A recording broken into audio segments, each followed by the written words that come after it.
Hey, it's Scott McKenzie, and we're backstage at the Mix 105.1 All Access Live at Full Sail Live. And look who's here in the frame.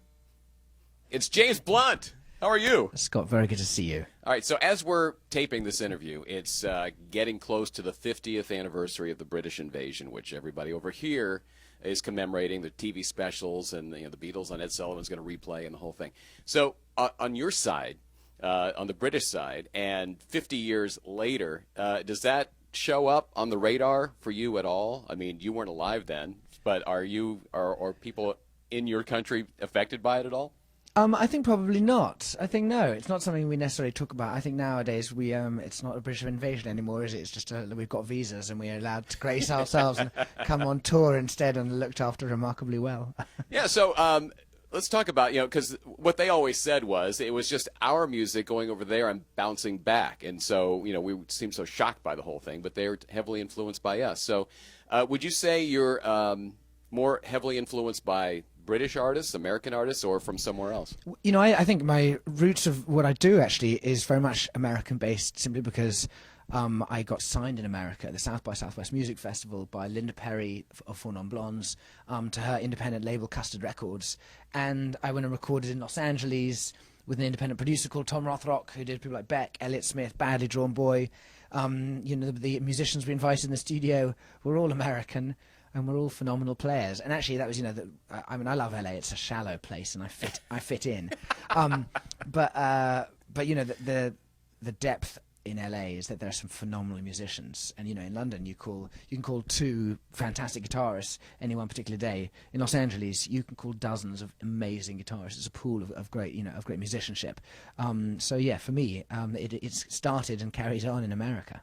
When you hear so many singer-songwriter acoustic acts on the radio right now, do you want to say you're welcome? No, I definitely didn't invent the singer-songwriter. It was really weird. I mean, when I started out, people were saying, hasn't this been amazing what you're doing, and people coming out after. But before what I was doing, there was, Damien Rice and David Gray, and they didn't invent the singer-songwriter, before that. I think, you can go back a long old way. Bob Dylan for one, but a whole host of others. You're a riot on Twitter. Do your people ever have to say, you know what, let's not send that? Did you ever run it past anybody? It's like, wait, too sarcastic, too glib. When I first started answering back on Twitter, as I do, like a little petulant child, my record label definitely told me to stop immediately. So it was a really bad idea. But they haven't found a way of blocking me. And I'm kind of, yeah, of course, occasionally I might say I'm just about to, I normally say it to my friends, my bandmates, I'm just about to post this. Nelson, no, not quite that much. But I'm having fun. I'm messing around. Twitter makes the news, and it's weird because it's such a small medium. Realistically, there's a whole real world out there that we live, and yet people write 5 words and people think that those opinions are in some way important.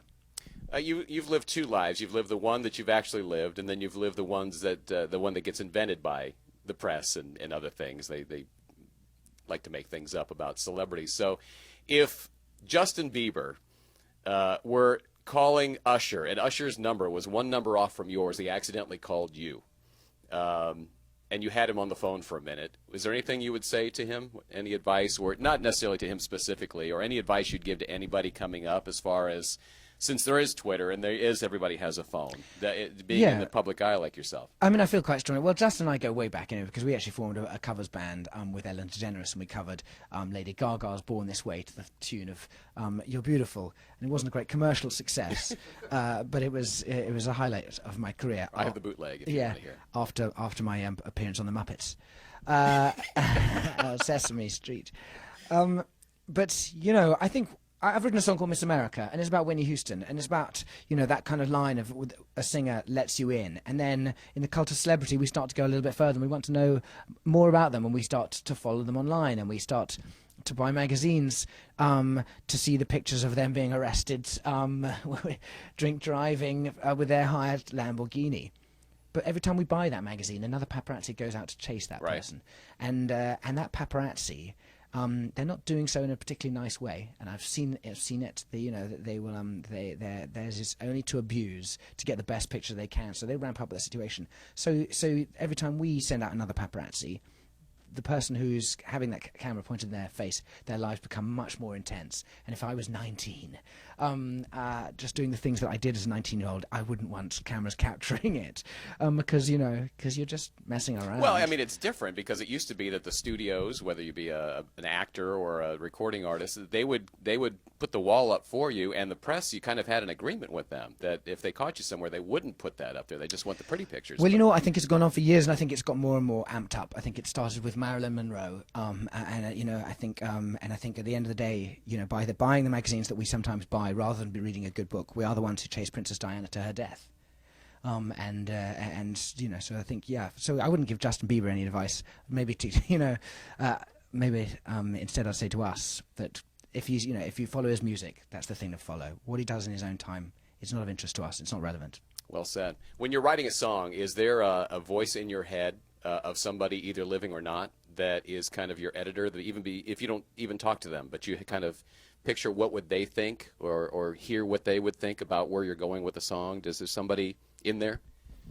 No, I don't think so. I actually just covered an Elton John song, and Elton John owns the management firm who look after me. And while I was recording that, all I was thinking then, as I could hear his voice going, "That's shit, James."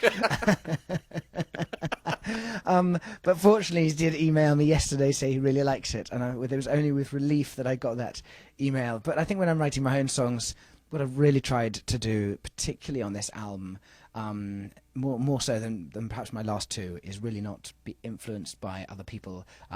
Be trying to write songs for an audience with them in mind, not write words that I think people might want to hear, but instead of written words I needed to say. And really, it's been a much more personal album in that way. Weirdly, I think when you stop thinking about an audience and you just give more of yourself, an audience go, oh, hang on, I can really sense the genuine nature of that, make it seem to connect much more. Oh, okay, so as we wrap it up, what's one thing that you want your fans and people that are just discovering you to know right now that, there's no editing, this is going to get on this interview, so what do you want to make sure gets included as we talk? Is there anything that you want to send out to your fans to listen for, look for? I'm coming on tour through the US from the middle of April through May. Come on down. There you go. James Blunt, it's All Access Lounge. We're here at Full Sail Live, and we're about to hit the stage. This is Scott McKenzie. Thank you so much. Great to see you. See you out there.